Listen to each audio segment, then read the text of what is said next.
રાજકોટના ગોંડલના ત્રાકુડા ગામે જમીન કૌભાંડનો મામલો જમીન કૌભાંડ મામલે તાલુકા કોંગ્રેસ પ્રમુખનું નિવેદન સામે આવ્યું છે।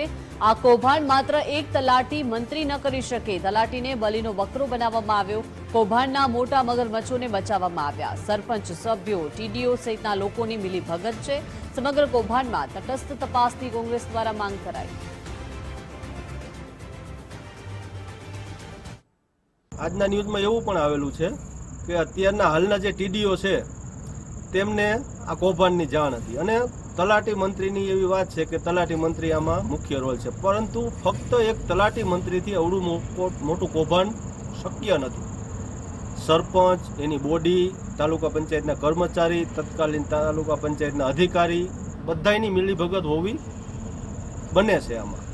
કારણ કે ફક્ત એક તલાટીને બલીનો બકરો બનાવી અને જે મોટા મગરમચ્છો છે એને બચાવવાની તૈયારી ચાલતી હોય એવું અત્યારે લાગી રહ્યું છે।